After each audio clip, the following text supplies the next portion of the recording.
Apa itu internet? Internet adalah jaringan komunikasi global yang menghubungkan komputer dan jaringan komputer di seluruh dunia.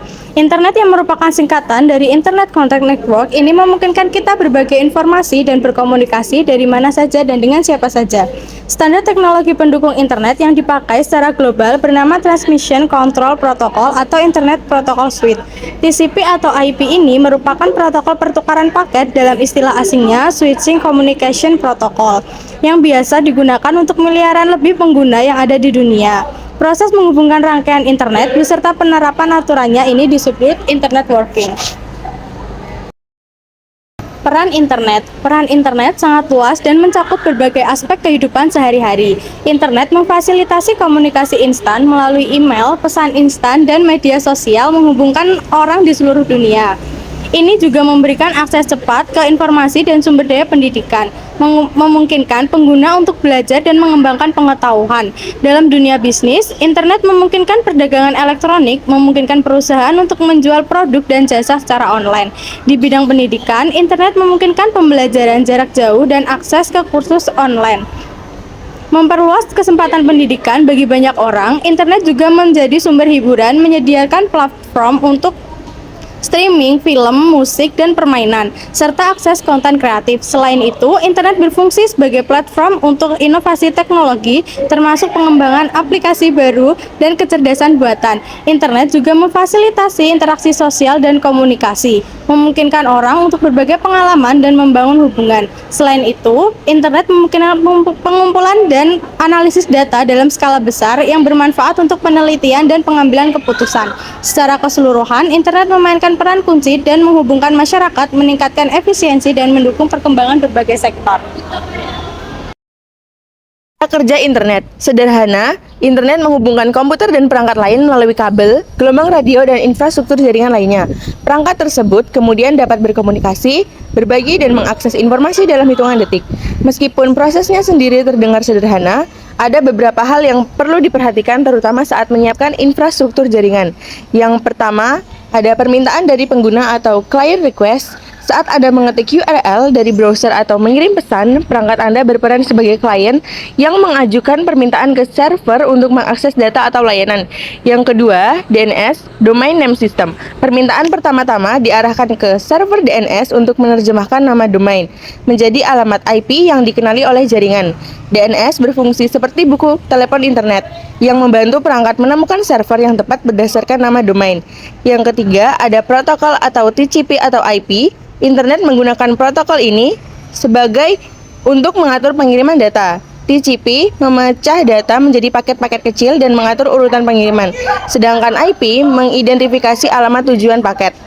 Yang keempat, ada pengiriman data melalui router dan jaringan. Setelah alamat tujuan diketahui, ada data dipecah menjadi paket-paket kecil yang mengirimkan melalui router di jaringan.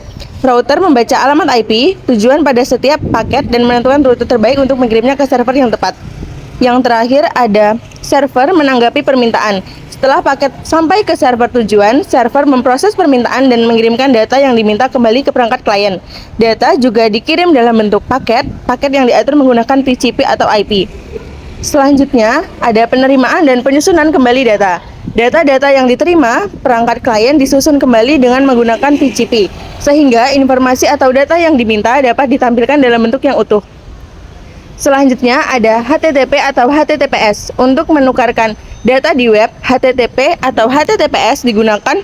HTTPS menambahkan lapisan keamanan dengan enkripsi melindungi data yang dikirimkan. Yang terakhir ada menampilkan data di layar. Setelah data lengkap diterima dan disusun, browser atau aplikasi akan menampilkan informasi atau konten yang diminta. Manfaat penggunaan internet. Manfaat penggunaan internet yang pertama, akses informasi tanpa batas. Yang kedua, konektivitas dan kolaborasi. Yang ketiga, pengembangan diri. Dan yang keempat, kemudahan dalam kehidupan sehari-hari. Yang selanjutnya adalah dampak positif dan dampak negatif dari internet. Yang pertama, dampak positif. Ada akses informasi yang mudah dan cepat. Internet memudahkan orang untuk mengakses informasi dari berbagai belahan dunia hanya dalam hitungan detik. Ini sangat bermanfaat dalam bidang pendidikan, bisnis, dan penelitian. Yang selanjutnya ada komunikasi yang efisien. Dengan adanya internet, komunikasi menjadi lebih cepat, baik melalui pesan instan, video call, maupun email. Ini memungkinkan orang untuk terhubung tanpa batasan geografis. Selanjutnya ada pembelajaran online. Internet memungkinkan pembelajaran online dan pendidikan jarak jauh yang sangat berguna terutama saat situasi pandemi. Banyak platform edukasi yang membantu siswa dan pekerja untuk meningkatkan keterampilan mereka. Dan yang terakhir ada sumber hiburan yang luas. Internet menyediakan akses ke film, musik, game, dan berbagai bentuk hiburan lainnya. Ini membantu orang untuk mengisi waktu luang dengan berbagai pilihan konten. Yang selanjutnya ada dampak negatif. Yang pertama, ketergantungan dan kecanduan. Pengguna internet yang berlebihan dapat menyebabkan kecanduan yang berdampak negatif pada produktivitas dan kesehatan mental, terutama pada anak muda. Dan yang kedua, cyberbullying dan pelecehan. Internet, khususnya media sosial, juga mempermudah terjadinya cyberbullying dan pelecehan yang bisa merugikan kesehatan mental dan emosional seseorang. Yang ketiga ada berita palsu dan disinformasi. Mudahnya penyebaran informasi di internet membuat banyak berita palsu atau hoax cepat tersebar yang bisa menimbulkan berbagai kebingungan atau bahkan kepanikan di masyarakat.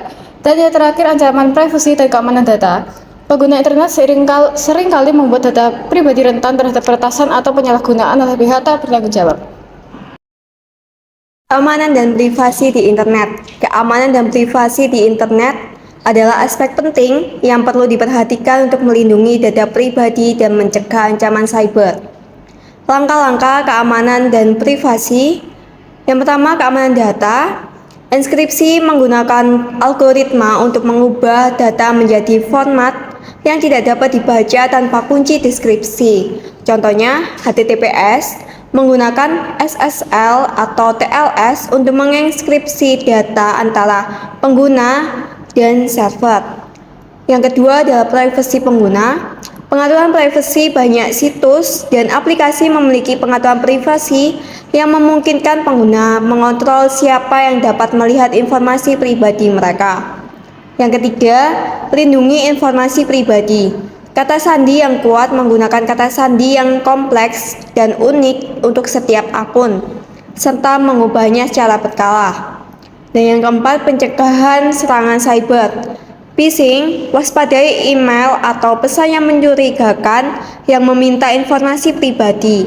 Selalu periksa alamat pengirim dan tautan yang diberikan. Penggunaan jaringan aman, Wi-Fi publik. Hindari melakukan transaksi sensitif saat menggunakan Wi-Fi publik. Jika perlu, gunakan VPN untuk mengamankan koneksi. Pemahaman kebijakan privasi. Bacalah kebijakan privasi, situs web, dan aplikasi untuk memahami bagaimana data Anda digunakan dan dilindungi. Dan yang terakhir, pendidikan dan kesadaran. Tetap terinformasi tentang praktik terbaik untuk keamanan dan privasi online. Pelatihan dan kesadaran tentang ancaman cyber dapat membantu Anda lebih waspada.